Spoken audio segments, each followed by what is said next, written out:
उनके लिए मैं बताना चाहता हूं कि हमारे न्यायकर्मी बिहार स्तर पर क्यों बाध्य हुए। आपके यहाँ जो भी न्यायालय कर्मी आते हैं उनका लेवल जो है रिक्रूटमेंट का ग्रेजुएट है और मुफस्सिल और कलेक्ट्रेट या अन्य जगहों पर उनका लेवल जो मैट्रिक और इंटर है। तो माननीय उच्च न्यायालय के आदेशानुसार 1985 से ही रिक्रूटमेंट का स्तर यहाँ स्नातक स्तर पर होता है, लेकिन वेतनमान अभी भी यहाँ जो कलेक्ट्रेट का लेवल का है वही दिया जा रहा है।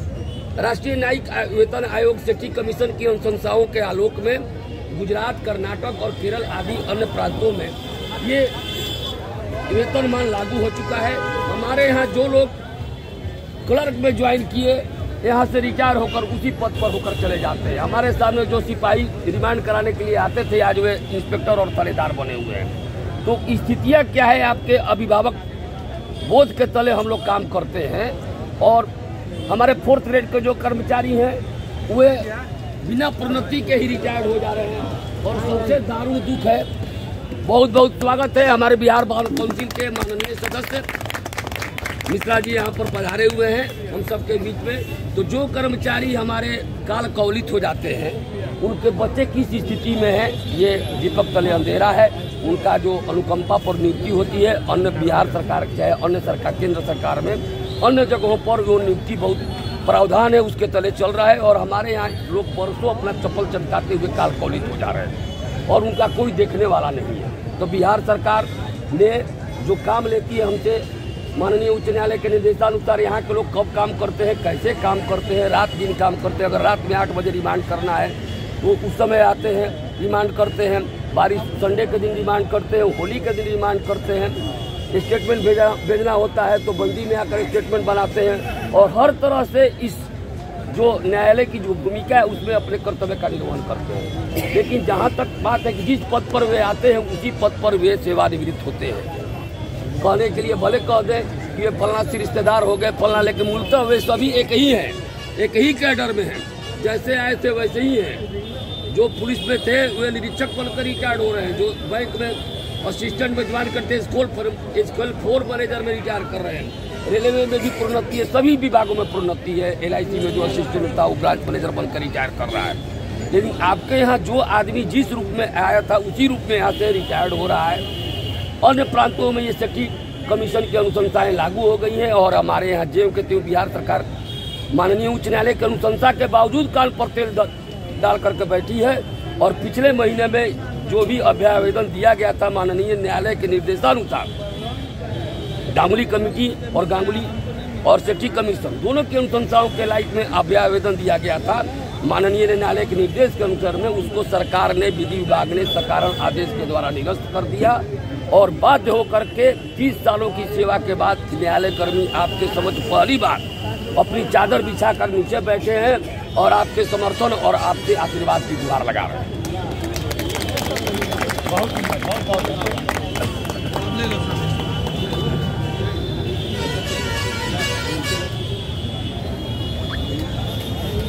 जहाँ तक मांग की बात बहुत ही जायज या मांग है। ऑनरेबल कोर्ट ने भी आपकी मदद की। सरकार कान में तेल डाल के यह बात सही है कि आप जिस पद पर हैं उसी पद से रिटायर करते हैं। प्रमोशन आपका है, कोई शिफ्टदार हो गया, कोई CGL का पेशकार हो गया, कोई वेतनमान नहीं है उसका वही कर रहे हैं, कोई वो हो गया, बाकी वेतनमान वही ग्रेड वही है। हर डिपार्टमेंट में प्रोन्नति का ये बना हुआ प्रावधान है, मगर आपके यहाँ कोई प्रावधान नहीं। आपका एकदम वाजिब है, डटे रहें, सरकार से मांग करें। मैं भी सरकार से रिक्वेस्ट करूंगा कि इनके अधिक सुविधाओं का ध्यान दें और समानांतर व्यवहार करें। सारे अधिवक्ता माननीय बार और बिहार बार काउंसिल के माननीय सदस्य यहाँ पर हमारे सौभाग्य से मौजूद हैं। हमें उनके आशीर्वाद और उनके समर्थन की आवश्यकता है। माननीय मिश्रा जी। ताली ताली ताली। मैं पूछता आप लोगों के मांग सुना, अभी आपने जो कहा एक अपने प्रतिनिधि, यूनियन के प्रतिनिधि होने के नाते आपके बातों को हम लोग बहुत गंभीरता से सुना और हमने पाया कि आप लोग का तो पूर्णतः मांग आज के परिवेश में जितना भी आप लोग का मांग है वो जायज़ मांग है और सरकार को यथाशीघ्र मांग को मानना चाहिए और आप लोग दबाव बनाइए। विधिक संघ पूरा डिस्ट्रिक्ट बार एसोसिएशन का पूरा बार काउंसिल आपके मांग के साथ समर्थन में है। अगर सरकार नहीं आपकी बात की सुनती है और आप लोग जो भी आगे रणनीति बनाते हैं हम लोग साथ रहेंगे और जो भी न्यायिक कार्य में बाधा हो रहा है यही माना जाए कि सरकार की मानसा गलत है। सरकार कर्मचारियों का उचित मांग नहीं मानना चाहती है जो कि इनका मौलिक अधिकार है, इसलिए हम लोग एक आवाज़ बन करके वहाँ देंगे कि इनकी जायज़ मांग को माना जाए।